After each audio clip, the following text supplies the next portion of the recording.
WUMB. That is Brendan Hogan and Rock Cast in the Sea from his debut album, Long Night Coming. Was it a long time doing? Yeah, it was actually. It was a very long time coming.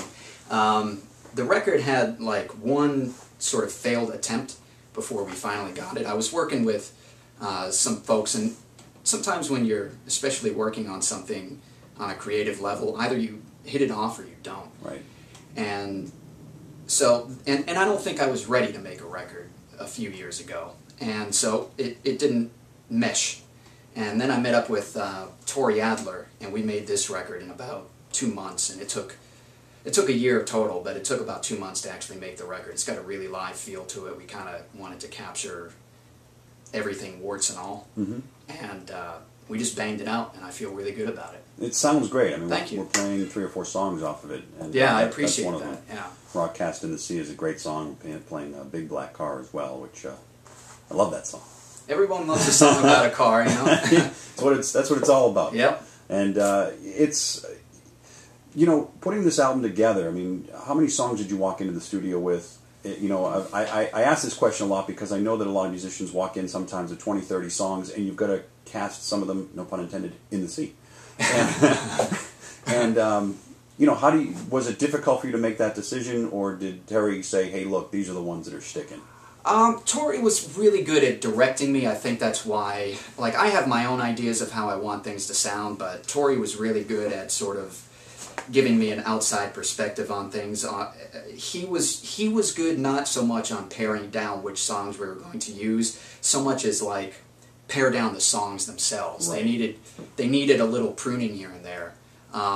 But the songs that are on this CD, because it's the first CD, and I had been sort of cutting my teeth and playing out open mics and doing various gigs when I could for about 2 years. So all of these songs sort of represent 2 years worth of songwriting and material and ideas and totally different perspectives and places in life, you know. Well, they always say that the first record is the first 25 years of your life, right. And the second one you're screwed. Right.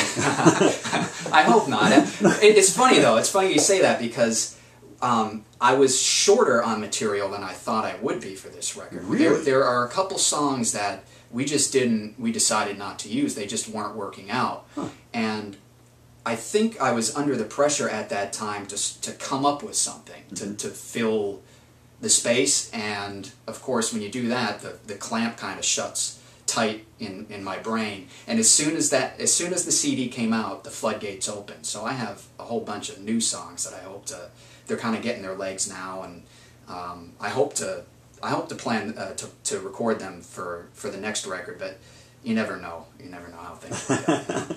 No, but it's interesting. I'm always fascinated by, you know, the singer-songwriters that put their songs together. I mean, I've had Mary Gaucher in recently, Laurie McKenna. I mean, these are women that just keep churning and burning, you know?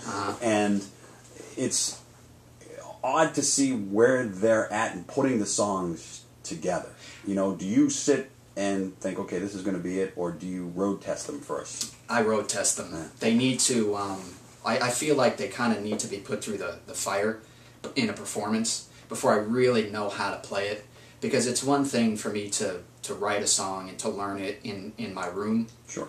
But it's a totally different thing to actually have to sort of make it pass in a live setting. It has to communicate something, and I can only do that when I'm trying to do that one-on-one with whoever's in the audience. That song has to find its own sort of way of connecting. It has to find its own feet. And as far as writing songs, I heard Chris Delmhorst describe it once as her songwriting style is she gets it's like a garden. She gets like a crop of songs, and she has to sort of cultivate them all at the same time in little batches, and that's how I go about doing it too. I write bunches of them, you know, half a song there, and then over time they become full, flourishing. Yeah. Give them a little fertilizer, water them, tend to them, sunshine and everything else, and you're good to go. We're talking with Brendan Hogan. His album is called Long Night Coming. Let's get to another song. Brendan Hogan is with us, and there's another song from Long Night Coming. All right, this is What's the Difference? WUMB.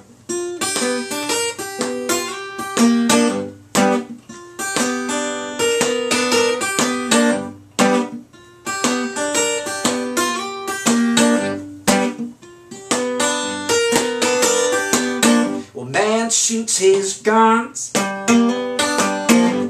and drops his bombs before he knows he's too far gone. In other words, his world's a flaming red. He's blown to hell before he can hit the deck. But what's the difference? It don't matter anyhow.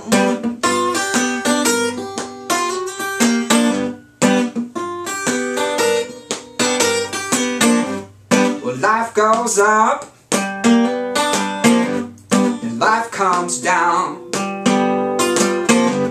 Life will spin and push you all around, and you can fight it if you think you must. Life will have you bite it and chew it dust. But what's the difference? It don't matter anyhow.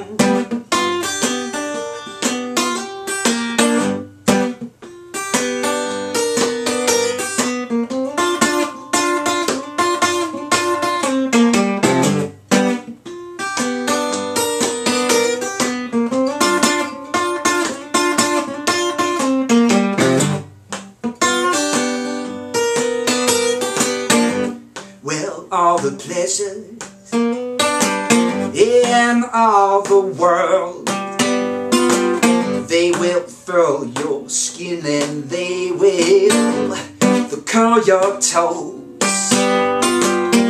They'll leave you howling from upon your knees, have you jumping from your window. Hey, but what's the difference?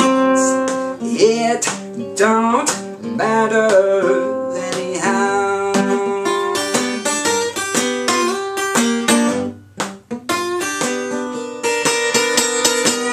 So you take your chances, you get your thrills. It's bottoms up now, people. We've got to pop our pills, and they'll read about us when we're dead and gone. Half our story never is even told. But what's the difference, brother? It don't matter anyhow.